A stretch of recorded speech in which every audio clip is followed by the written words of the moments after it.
The views expressed on the Nova Society are those of the panelists and guests and do not necessarily reflect the views or opinions of the Phoenix Research Institute or any institution which any panel member is associated. Welcome back to the Nova Society, a space where dialogue deepens understanding and civic responsibility comes to life. I'm Dr. Mark Bound, joined by our regular panel, Dr. Scott Gershwer and Dr. Brooklyn Ann Weldon. Together, we'll unpack the stories that matter most, exploring the headlines, the history, and the big ideas shaping today's conversations.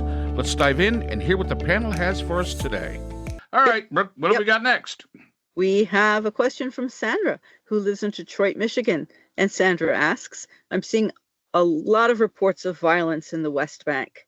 Mosques being burned down, beatings of Palestinians, and olive trees being killed to stop Palestinians from harvesting.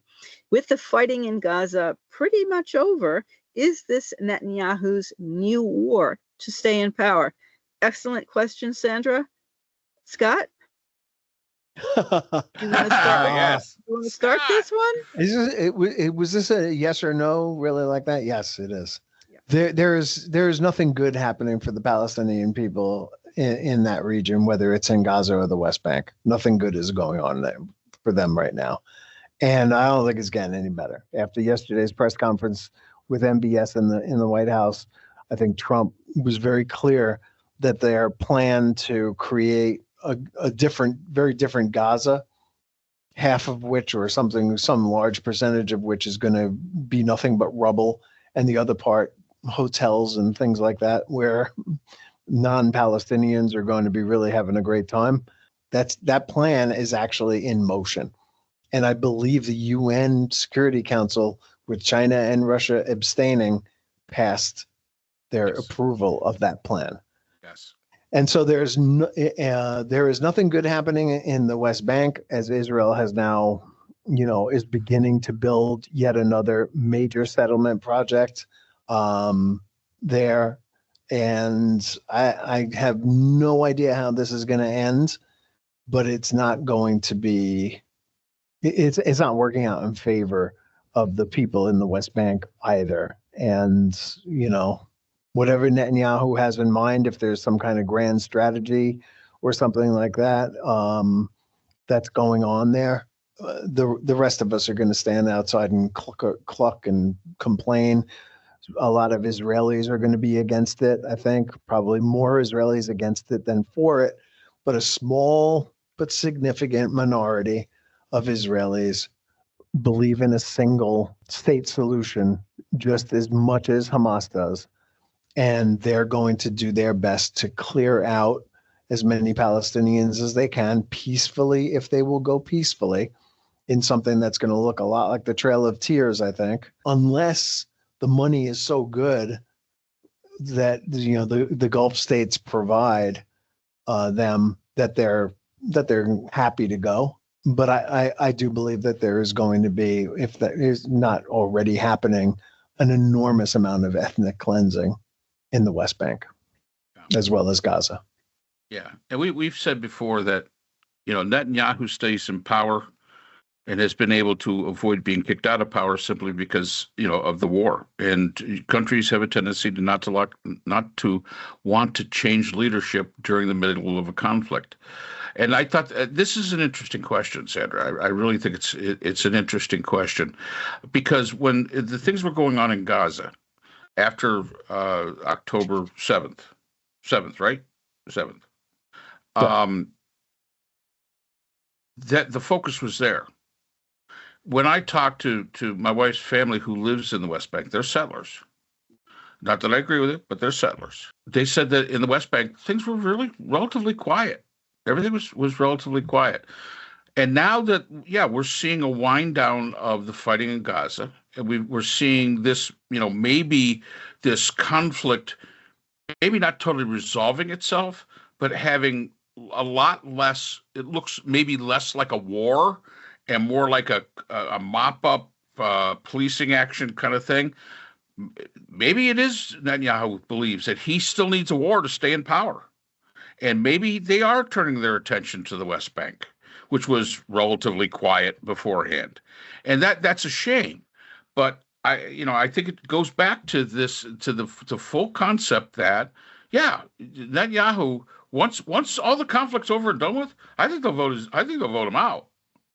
I don't think they'll vote him out in a heartbeat. So maybe this is something he needs to perpetuate. He needs to continue to perpetuate some sort of conflict so that he presents to the Israeli people, hey, you need me. I'm your guy for this.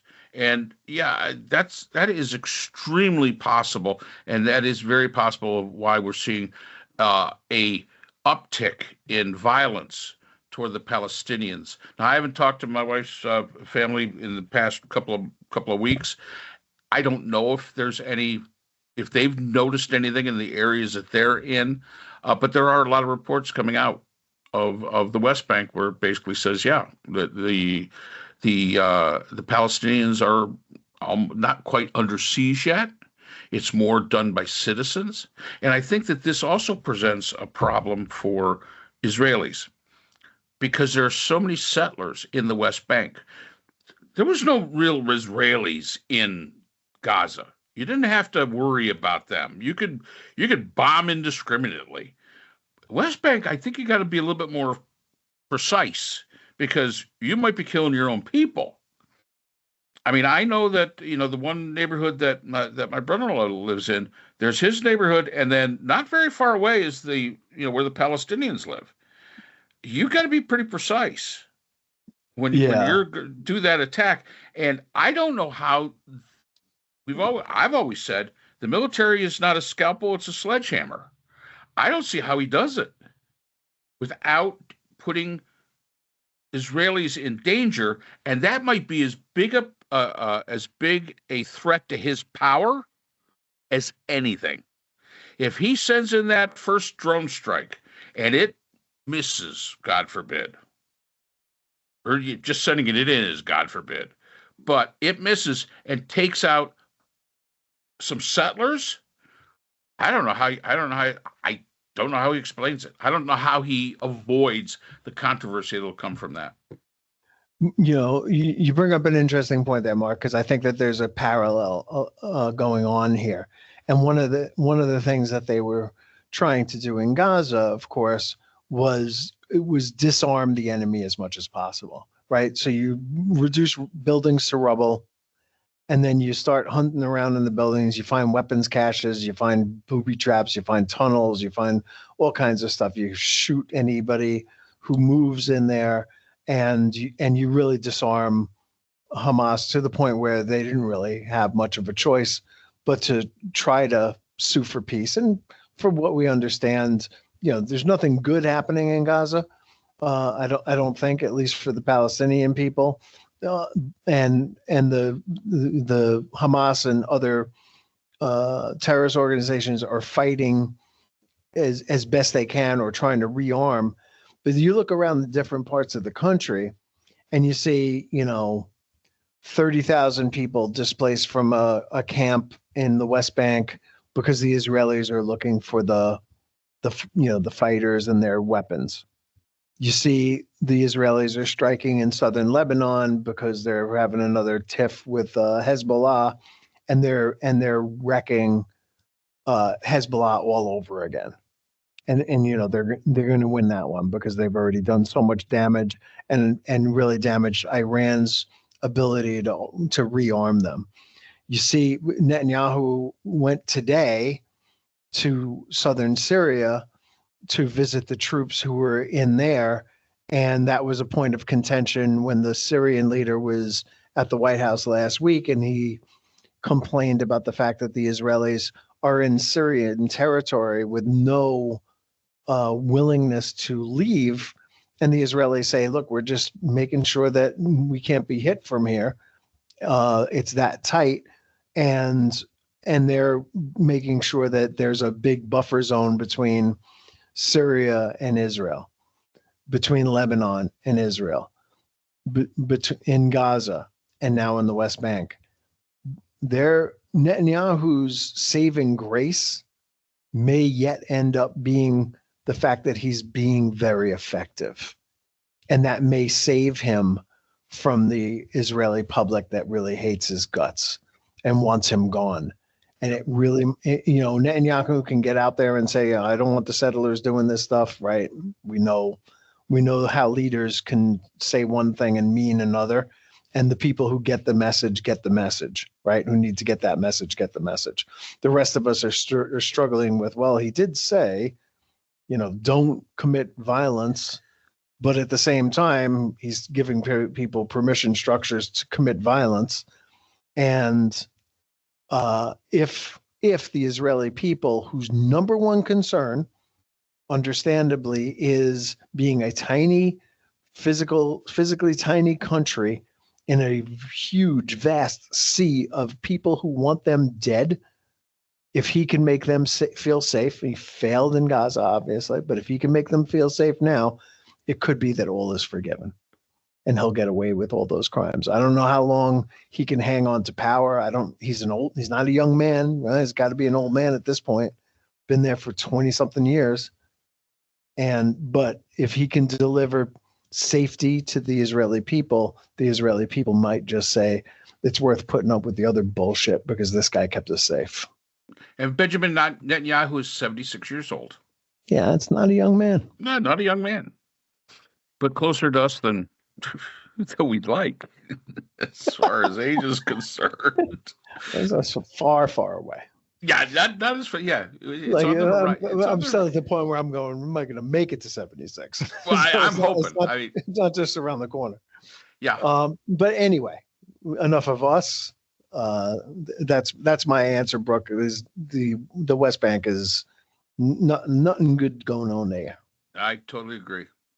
So I had one further question. What was it that made the UN Security Council vote for Trump's plan that is so devastating to the Palestinians and to Gaza? I mean, I can understand, I would assume that Russia and China would abstain because it makes them look better than to vote yes or no, just to not vote at all. It's sort of a neutrality. Vote for neutrality so that they don't have to commit. Both Russia and China, neither one of them are our allies, but we do have allies in common. And Saudi Arabia is a very important partner to both Russia and China. And so they could have voted no, and that would have been the end of it, right? Because the vote has to be unanimous, but in the Security Council. But they've abstained from the vote, which allowed the United States to win that vote. And that plan is going forward. What prompted it? I mean, I'm guessing that the U.S. ambassador probably brought it up, and that was a proposal. I don't know what the mechanisms are in the UN well enough to tell you what else happened there. But this dream that Trump talked about, that he created that AI video with him and Netanyahu relaxing on a beach, having margaritas, and by the way, oil derricks in the Mediterranean just beyond the beach. That looks like it could happen. And again, I don't think the Israeli people are going to be whining too much about Netanyahu's predations as far as his corruption is concerned, as long as he delivers peace to them. And peace in this particular case does not mean justice. Peace in this case means no hostilities because nobody is able to fight them. I mean, Israel's position, strategically, as we said months ago, is a very, very good position to be in. They took out their enemies. And I Scott makes a very good point as well, that, they do have, although they're not our allies, China and Russia, they do have some allies in common to us. But I also think we got to remember that Israel is neither China nor Russia are fans of Israel. And Israel, there's a lot about this that they don't like, just like Hamas. But so, it could be, just we'll let it go through because Netanyahu doesn't like it either. He's stomaching it. He's holding his nose through it. And that could be, just as much a reason for Russia and China to simply say, you know what, we're not going to say yay. we're not going to say nay. But you know what? Netanyahu really doesn't like this, and we don't like him. We don't like the Israelis. We don't like. So we're just going to stay out of this. And basically, what they're saying is, when it really comes down to it, hey, United States, now it's all on you. This is your guys's. This is your guys's thing. Forget the British. Forget the French. They really don't. They've just been nothing but complaining the whole time. If this deal falls on its face, United States, that's all on you, and that's a big win for them. And here's how it could fall on its face, because something happened yesterday in the White House that we need to talk about, which is that the Biden administration had a deal with MBS that if they normalize relations with Israel, F-35s could be sold to them. Yesterday, Trump announced that he's selling F-35s to Saudi Arabia, but without the normalization. Right. And that could undermine the position of Netanyahu, because he didn't want, I don't think in his heart wants normalization with Saudi Arabia, but I know he needs it, right? It's not his desire, but it is his need to have that normalization. And now MBS gets something big that he wants. And the F-35 is a game changer for anybody who has it. I think it was like 22 countries at this point have it. Only Israel and us have used it in combat. I think actually maybe only Israel has used it in combat. And they used it to take out basically every single one of Iran's missile defenses. And that's how good the F-35 is, because it's like a flying computer that sees all, hears all, knows all, and can direct, other weapons to targets, and is just an incredible weapon. And if there's prestige in it, as there is with nuclear arms, right? There's a certain amount of prestige in having it. There's a certain amount of safety. I don't think Iran is going to attack Saudi Arabia if Saudi Arabia has F-35s defending it. The devastation that they can do has already been proven to Iran, so Iran would be basically neutralized as far as both Israel and Saudi Arabia is concerned. But that deal without normalization could mean that this goes on without that, and that could be like the sort of fatal flaw in the plan that makes the whole thing collapse. The thread that gets pulled that unravels the whole deal. So we'll have to wait and see about that. I guess that there's more diplomacy to be done and a lot more money to be exchanged between MBS and the Trump family before we see the end of that particular part of this story. Yeah. And, you can see, Trump is trying to maneuver through this. I mean, with the ground MBS. And I think probably one of the most troubling things that happened during that meeting was his defending the crown prince over the death of Khashoggi. That, I mean, you have no words for that. Yeah, it is. It's insulting to our intelligence, basically. It totally insulting. And I mean intelligence with a small I and the big I and the capital I. Correct. And, it shows Trump's disdain for journalists and his feeling of, what? Hey, if you're in power, you could do these things. And I think that's one of the things that really stuck out to me. With the other thing that stuck out to me, I was watching some of the photos and the video on there. I think Melania Trump's got an eye on MBS. Because she's kind of looking at him like, hey, yeah, all right, you're all right. Yeah, better than that old thing I got here. So that's just a rumor. But yeah, Khashoggi, saying that the Khashoggi thing and defending that. He's the only president in the United States since that happened that has done that. And I cannot think of another president of the United States that would sanction something like that. But it does say a lot about his mindset and how he feels about not only the media, who I guess on Air Force One yesterday called somebody piggy, a woman. Come on, guys. This is your guy? He's disgusting. That's just disgusting. I wouldn't let him anywhere near my 4 daughters. That's for damn sure. And or granddaughters at this point. I mean, it's just disgusting that he has no moral character whatsoever. And really, anyway. All right. No, I know my daughter-in-law would never let him near her daughter, nor would I. So thank you, Sandra. None of us. None of us. No, none of us would. So thank you, Sandra. That an excellent question. An excellent question. Yeah, it looks like Netanyahu does intend to stay in power. People of Gaza, the Palestinians, are paying an extraordinarily heavy price.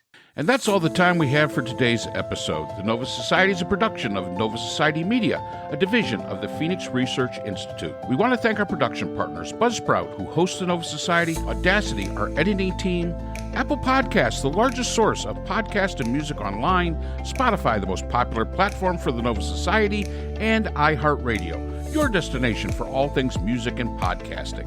The Nova Society is available on all of these and other quality platforms listed in our description. And most importantly, we want to thank you, our listeners. Without your support, the Nova Society could not be possible. If you haven't already, please consider subscribing on the platform of your choice. It's easy, it's free, and helps our channel grow. For questions or comments, you can reach us at nova.society.podcast@gmail.com. So on behalf of Dr. Brooklyn Ann Weldon, Dr. Scott Gershworth, and all of our production partners here at the Nova Society, I'm Dr. Mark Bound. Remember, the true power of society is knowledge. Thank you for listening, and we hope to see you again next time. Hi, everyone. This is JJ, the co-founder of Good Pods. If you haven't heard of it yet, Good Pods is like Goodreads or Instagram, but for podcasts. It's new, it's social, it's different, and it's growing really fast. There are more than 2 million podcasts, and we know that it is impossible to figure out what to listen to. On Good Pods, you follow your friends and podcasters to see what they like.